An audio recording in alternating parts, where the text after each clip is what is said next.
Hey guys, welcome back to my channel. तो आज के इस वीडियो में मैं आपको एक्सप्लेन करने वाली हूँ 2024 में ही मराठी मूवी फूलवंती। तो चलिए विदाउट वेस्टिंग टाइम मूवी का एक्सप्लेनेशन स्टार्ट करते हैं। मूवी स्टार्ट होती है पेशवे साम्राज्य से, जहाँ पर हम एक सूबेदार को देखते हैं जो अपनी बेटी की शादी तय कर रहा था। तभी उसका समधी उसे कहता है कि उसे कोई भी दहेज नहीं चाहिए, वो बस इतना चाहता है कि उनकी शादी में फूलवंती का डांस हो। अब ये सुनने के बाद वो सूबेदार काफी शॉक था, क्योंकि फूलवंती एक काफी फेमस डांसर थी। उसका इंतजार हमेशा राजा महाराजा करते थे, तो फिर वो यहाँ पर क्यों आएगी। लेकिन उसका समधी कहता है कि उसने अपनी जबान दी है, इसलिए उसका डांस तो होना ही चाहिए। जिसके बाद हम फूलवंती को देखते हैं, जो मुगल बादशाह के दरबार में डांस करती है। उसका डांस देखकर बादशाह काफी खुश होता है और वो चाहता था कि फूलवंती हमेशा उनके महल में ही डांस करे। लेकिन फूलवंती कहती है कि वो एक आर्टिस्ट है, इसलिए वो कहीं बांध कर नहीं रह सकती। वो अपनी कला को हर तरफ फैलाना चाहती है, इसलिए वो उसके ऑफर को ठुकराती है। अब ये सुनने के बाद बादशाह खुश होता है और फूलवंती से कहता है कि वो जहाँ भी जाएगी वो खुद उसे प्रोटेक्शन देगा। जिसके बाद फूलवंती से मिलने वो सूबेदार आता है और वो उसे डांस के लिए इनवाइट करता है। लेकिन फूलवंती कहती है कि वो किसी के भी यहाँ जाकर नहीं डांस करती। लेकिन जैसे उसे पता चलता है कि सूबेदार पुणे से आया है, वो वहाँ पर आने के लिए मान जाती है। एक्चुअली फूलवंती मस्तानी की बहुत बड़ी फैन थी, इसलिए उसे शनिवार वाड़ा में जाकर डांस करना था। अब ये सुनने के बाद सूबेदार काफी शॉक था, क्योंकि उसे पता नहीं था कि पेशवा इसके लिए परमिशन देंगे या नहीं। लेकिन वो फूलवंती से कहता है कि वो पेशवा से इस बारे में बात करेगा। जिसके बाद सूबेदार पेशवा से बात करता है और फूलवंती को वहाँ डांस करने की परमिशन मिल जाती है। जिसके बाद फूलवंती पुणे चली आती है। अब जब फूलवंती की पालकी आ रही थी, तो सभी लोग उसे देखने के लिए आए थे, क्योंकि फूलवंती बहुत ही ज्यादा फेमस थी। लेकिन तभी उसकी पालकी को रोक दिया जाता है, क्योंकि सामने से शास्त्री जी आ रहे थे। ये देखने के बाद फूलवंती को काफी इंसल्टेड फील होता है, क्योंकि उनके लिए उसे रोक दिया गया था। लेकिन पंत उसे बताते हैं कि शास्त्री जी कोई ऐसे वैसे इंसान नहीं है, वो यहाँ के सबसे बड़े स्कॉलर हैं और अभी वो एक बहुत बड़े कंपटीशन को जीत कर आए हैं। अब ये सुनने के बाद फूलवंती भी उन्हें देखने लगती है, लेकिन कहीं ना कहीं वो उनके ऊपर काफी गुस्सा थी। तो वही शास्त्री जी ने भी फूलवंती को देख लिया था, पर वो उसे इग्नोर करके चले जाते हैं, जिससे फूलवंती और ज्यादा गुस्सा हो गई थी। अब ऐसे ही 10 दिन बीत गए थे, लेकिन फूलवंती वो वाली बात भूल नहीं पाई थी। वो बस इंतजार कर रही थी कि कब उसे शनिवार वाड़ा में परफॉर्म करने का चांस मिलेगा। इसलिए वो पंत से पूछती है कि जब वो परफॉर्म करने वाली है, तब वहाँ पर शास्त्री जी होंगे या नहीं। जिस पर पंत कहते हैं कि शास्त्री जी को इन सब में इंटरेस्ट नहीं है, वो कभी भी डांस वाले प्रोग्राम नहीं देखते। पंत बताते हैं कि शास्त्री जी का घर काफी अच्छा है, वहाँ पर काफी सारे बच्चे पढ़ने आते हैं। तो वही शास्त्री जी की वाइफ लक्ष्मी, वो भी बहुत ही अच्छी है। जिसके बाद हम शास्त्री जी के घर को देखते हैं, जहाँ पर वो अपनी वाइफ लक्ष्मी और अपनी माँ के साथ रहते थे। तो वही फूलवंती पंत से कहती है कि उसे मस्तानी का महल देखना है। जिसके बाद पंत उसे मस्तानी महल दिखाने ले जाते हैं, जहाँ पर फूलवंती सब कुछ अच्छे से देखने लगती है। उसे ऐसा लग रहा था कि मस्तानी वहीं पर है, और उन्हें देखकर वो डांस करने लगती है। सब लोग ये देखकर काफी शॉक थे, क्योंकि किसी को भी समझ नहीं आ रहा था कि फूलवंती अकेले क्यों डांस कर रही है। लेकिन फूलवंती को वहाँ पर मस्तानी दिखाई दे रही थी। जिसके बाद हम शास्त्री जी को देखते हैं, जो शनिवार वाड़ा आते हैं। वहाँ पर सब लोग उन्हें कॉन्ग्रेचुलेट कहते हैं, क्योंकि शास्त्री जी ने एक बहुत बड़ा कॉम्पिटिशन जीता था। जिसके बाद वहाँ पर फूलवंती का डांस था, इसलिए शास्त्री जी वहाँ से जाने लगते हैं। लेकिन फूलवंती सरस्वती की पूजा करने लगती है, इसलिए शास्त्री जी रुक जाते हैं। जिसके बाद फूलवंती का डांस शुरू होता है, और कहीं ना कहीं फूलवंती हर बार शास्त्री जी को ही देखे जा रही थी। तभी वो देखती है कि शास्त्री जी नाना साहब के कान में कुछ बोलते हैं, जो सुनने के बाद फूलवंती काफी ज्यादा गुस्सा हो जाती है। जिसके बाद वो सबको बताती है कि शास्त्री जी ने उसकी इंसल्ट की है। शास्त्री जी ने कहा था कि फूलवंती एक बेताल वेश्या है। अब ये बात जब सब लोग सुनते हैं, तो सभी लोग काफी शॉक थे, क्योंकि उन्हें पूरा यकीन था कि शास्त्री जी ऐसा नहीं कह सकते। इसलिए वो फूलवंती पर गुस्सा होने लगते हैं, लेकिन शास्त्री जी कहते हैं कि उन्होंने ऐसा कहा था। अब ये सुनने के बाद सभी लोग शास्त्री जी पर गुस्सा हो जाते हैं, और फूलवंती से कहते हैं कि वो शास्त्री जी को जो भी सजा देना चाहती हो वो दे सकती है। जिस पर फूलवंती कहती है कि शास्त्री जी ने बस उसका नहीं, उसकी कला का अपमान किया है, इसलिए वो चाहती है कि एक कंपटीशन हो जहाँ पर फूलवंती डांस करे, जिसमें अगर वो हार गई तो वो शास्त्री जी की गुलाम बनकर रहेगी, और अगर वो जीत गई तो शास्त्री जी को अपने पैरों में घुंघरू पहनने होंगे और पूरे पुणे में घूमना होगा। अब ये बात सुनकर सभी लोग काफी ज्यादा शॉक थे, लेकिन शास्त्री जी उसके चैलेंज को एक्सेप्ट कर लेते हैं। लेकिन उनकी एक शर्त थी, वो कहते हैं कि म्यूजिक वो बचाएंगे।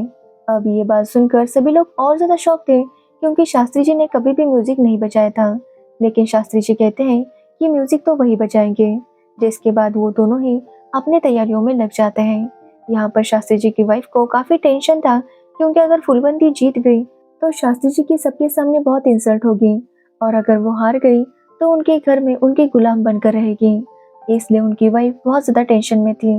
तो वही शास्त्री जी को म्यूजिक बजाना बिल्कुल भी नहीं आता था। जब ये बात उनके गुरुजी को पता चलती है तो वो भी शास्त्री पर काफी गुस्सा होते हैं कि वो एक औरत के बारे में ऐसी बात कैसे कह सकते हैं। जिस पर शास्त्री जी का कहना था कि पता नहीं उन्हें उस वक्त क्या हुआ था जो उन्होंने ऐसा बोल दिया, लेकिन अब जो उन्होंने बोला है उसे वो वापस नहीं ले सकते। इसलिए अब उन्हें कंपटीशन की तैयारी करने के अलावा कोई भी ऑप्शन नहीं था। जिसके बाद शास्त्री जी के गुरुजी वहां पर म्यूजिक बजाने वालों को बुलाते हैं ताकि वो शास्त्री जी को सब कुछ सिखा सके। तो वही हम फुलवंती को देखते हैं, जिसके पास उसकी गुरु माँ भी आ जाती है, और वो भी फुलवंती से कहती है कि वो शास्त्री जी को हल्के में ना ले। भले ही शास्त्री जी को म्यूजिक बजाना नहीं आता, लेकिन वो सीख जाएंगे। जरूर उनके पास कोई ना कोई ऑप्शन होगा जिससे वो अच्छे से सीख सकेंगे। इसलिए फुलवंती को भी अपनी प्रैक्टिस पर ध्यान देना होगा ताकि वो हार ना सके। लेकिन फुलवंती को पूरा यकीन था कि इस कंपटीशन में वही जीतेगी। वो कहती है कि वो जीतेगी भी और शास्त्री को सबक भी सिखाएगी। तो वही हम शास्त्री जी को देखते हैं, जिन्हें म्यूजिक बजाना बिल्कुल भी नहीं आता था, लेकिन फिर भी वो प्रैक्टिस कर रहे थे ताकि वो अच्छे से बजा सके। अब डिसाइड हो जाता है कि 1 महीने बाद ये कंपटीशन होगा, इसलिए वो दोनों ही अपने तैयारियों में लग जाते हैं। तो वही शास्त्री जी की वाइफ अभी भी बहुत टेंशन में थी कि आखिर क्या होगा, और उनका ये डर और ज्यादा बढ़ जाता है जब शास्त्री जी अपनी वाइफ को गलती से लक्ष्मी की जगह फुलवंती कह के बुलाते हैं। जब ये शास्त्री जी को रियलाइज होता है तो वो भी काफी टेंशन में आ जाते हैं और नहाने लगते हैं। उन्हें ऐसा लग रहा था कि उन्होंने बहुत बड़ा पाप किया है। तभी वहां पर उनकी वाइफ आती है और उनसे कहती है कि वो अपने कदम संभाल कर आगे बढ़ाए, क्योंकि उनका हर एक कदम डिसाइड करेगा कि उनकी लाइफ आगे कैसी होगी। जिसके बाद वो दोनों ही कंपटीशन के लिए तैयार थे, इसलिए शास्त्री जी वहां पर आ जाते हैं। तो वही हम फुलवंती को देखते हैं, जो भी पूरी तरह से तैयार थी। उसे पूरा यकीन था कि आज वो जीत जाएगी। जिसके बाद शास्त्री जी म्यूजिक बजाना शुरू करते हैं और फुलवंती उसके ऊपर डांस करने लगती है। काफी टाइम तक ये सब कुछ चलता रहता है, लेकिन शास्त्री जी काफी अच्छे से म्यूजिक बजा रहे थे। ये देखकर सभी लोग काफी शॉक थे, क्योंकि शास्त्री जी ने इतने कम टाइम में इतना अच्छा म्यूजिक बजाना सीख लिया था। तो वही फुलवंती बस शास्त्री जी को ही देखे जा रही थी, और इसी चक्कर में वो डांस में गलती करती है, जिसकी वजह से वो चूक जाती है। ये देखने के बाद सभी लोग काफी खुश हो जाते हैं, क्योंकि शास्त्री जी अब जीत गए थे। तो वही फुलवंती ने भी अपनी हार एक्सेप्ट कर ली थी। वो शास्त्री जी से कहती है कि अब वो लाइफ टाइम उनकी सेवक बनकर रहेगी। तो वही शास्त्री जी की वाइफ भी उनकी जीत के लिए प्रार्थना कर रही थी। तभी उन्हें खबर मिलती है कि शास्त्री जी जीत गए। अब ये सुनने के बाद उनकी वाइफ काफी खुश होती है और शास्त्री के स्वागत के लिए आरती की थाली लेकर आती है। जब शास्त्री जी वहां पर आते हैं तो वो अपनी वाइफ को आरती करने से रोकते हैं और उसे कहते हैं कि उन्हें एक इम्पोर्टेंट काम करना है, इसलिए वो फुलवंती के पास जा रहे हैं। अब ये सुनने के बाद शास्त्री जी की वाइफ का दिल टूट जाता है। तो वही हम शास्त्री जी को देखते हैं, जो फुलवंती के महल जा रहे थे। जिसके बाद हम फुलवंती को देखते हैं, जो काफी ज्यादा खुश थी, क्योंकि वो हार गई थी। वो सबको कह रही थी कि उसका सामान पैक करे, क्योंकि कल उसे शास्त्री जी के घर जाना है। तभी वहां पर गुरु माँ आती है और फुलवंती को थप्पड़ मारती है। वो फुलवंती से कहती है कि वो जानती है कि फुलवंती जानबूझकर हारी है, क्योंकि वो शास्त्री से प्यार करती है। अब ये सुनने के बाद फुलवंती चुप हो जाती है कि तभी वहां पर शास्त्री जी आते हैं और फुलवंती से कहते हैं कि वो उसे अभी ले जाना चाहते हैं। अब ये सुनने के बाद फुलवंती की खुशी का ठिकाना नहीं था। वो जल्दी से तैयार हो जाती है और शास्त्री जी के साथ जाने लगती है। फुलवंती समझ गई थी कि शास्त्री के मन में भी उसके लिए फीलिंग्स हैं, इसलिए वो बहुत ज्यादा खुश थी। तभी शास्त्री जी अपने सेवक से कहते हैं कि वो उन्हें शनिवार वाड़ा लेकर जाए। जिसके बाद शास्त्री जी और फुलवंती शनिवार वाड़ा आते हैं, जहाँ पर शास्त्री जी पेशवा को बताते हैं कि भले ही वो जीत गए हैं, लेकिन वो नहीं चाहते कि फुलवंती उनकी सेवक बनकर उनके घर आए। शास्त्री जी कहते हैं कि फुलवंती एक काफी अच्छी डांसर है, लेकिन फुलवंती को इस बात का काफी घमंड हो गया था, और वही घमंड तोड़ने के लिए शास्त्री जी ने उस दिन फुलवंती के बारे में ऐसा कहा था। वो उस बात के लिए फुलवंती से माफी मांगते हैं और उसे कहते हैं कि वो जो कुछ भी हुआ उसे भूल जाए और अपने डांस पर ध्यान दे, उनके घर न आए। अब शास्त्री जी की इन बातों ने फूलवंती को और ज्यादा इम्प्रेस कर दिया था। वो शास्त्री जी से कहती है कि वो चाहे उसे जैसे भी रखे, लेकिन अब वो अपनी पूरी लाइफ उनकी सेवा करते हुए बिताना चाहती है, इसलिए वो उनके घर ही आएगी। ये सुनने के बाद शास्त्री जी फूलवंती से कहते हैं कि ठीक है, कल वो उनके घर आ जाए। जिसके बाद हम फूलवंती को देखते हैं जो बहुत ज़्यादा खुश थी, क्योंकि अब वो शास्त्री जी के साथ रहने वाली थी। वो तैयार हो जाती है और अगले दिन शास्त्री जी के घर के लिए निकलती है। सब लोग उसे रोकने की काफ़ी कोशिश कर रहे थे, क्योंकि शास्त्री जी ने उसे माफ़ कर दिया था, लेकिन फूलवंती को शास्त्री जी के घर जाना था। इसलिए वो शास्त्री के घर आती है तो उनका घर बिल्कुल खाली था। फूलवंती हर जगह उन्हें ढूंढने लगती है, लेकिन घर पर कोई भी नहीं था। तभी वहाँ पर शास्त्री जी का सेवक आता है और वो फूलवंती को एक चिट्ठी देता है, जिसमें शास्त्री जी ने लिखा था कि फूलवंती ने सबके सामने वचन लिया था कि अगर वो हार गई तो वो शास्त्री जी के घर में उनकी सेवक बनकर रहेगी। शास्त्री जी कहते हैं कि आज से उन्होंने अपना घर फूलवंती को दिया, वो यहाँ पर रह सकती है और जो चाहे वो कर सकती है। वो फूलवंती से कहते हैं कि वो अपनी वाइफ लक्ष्मी के साथ कोई भी अन्याय नहीं कर सकते, यही उनका शास्त्र है, और इसीलिए उन्होंने अपना घर फूलवंती के नाम कर दिया था और खुद वो अपनी वाइफ को लेकर वहां से चले गए थे। अब ये सब देखने के बाद फूलवंती को काफी बुरा लगता है, क्योंकि वो शास्त्री जी से मिल नहीं पाई। फूलवंती समझ जाती है कि शास्त्री जी के मन में भी उसके लिए फीलिंग जरूर होगी, तभी उन्होंने इतना बड़ा कदम उठाया। तो वही हम शास्त्री जी को देखते हैं जो अपनी वाइफ लक्ष्मी के साथ कहीं और जा रहे थे। तब लक्ष्मी शास्त्री जी से पूछती है कि क्या वो फूलवंती को पसंद करने लगे थे। अब शास्त्री जी इसका जवाब देने ही वाले थे कि लक्ष्मी उन्हें रोक देती है, क्योंकि वो जानती थी कि उनका जवाब क्या होगा और शास्त्री जी झूठ नहीं बोल सकते। जिसके बाद शास्त्री जी और लक्ष्मी अपनी एक अलग दुनिया बसाने के लिए वहां से निकल जाते हैं। तो वही हम फूलवंती को देखते हैं जो कहती है कि भले ही वो शास्त्री जी के साथ नहीं रह सकती, लेकिन उसकी आत्मा हमेशा के लिए शास्त्री जी की हो चुकी है।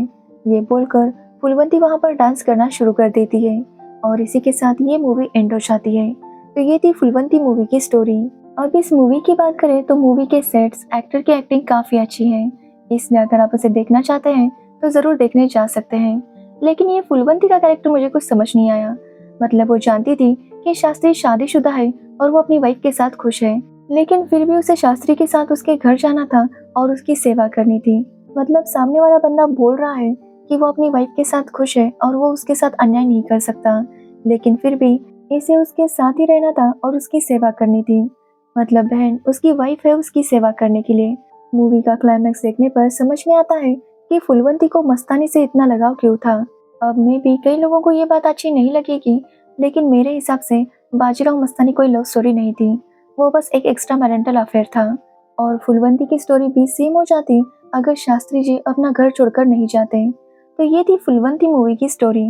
अगर आपको इस मूवी की स्टोरी और मेरा एक्सप्लेनेशन अच्छा लगा हो तो वीडियो को लाइक, कमेंट, शेयर जरूर करना और मेरे चैनल को सब्सक्राइब करना बिल्कुल मत भूलना। Thanks for watching video.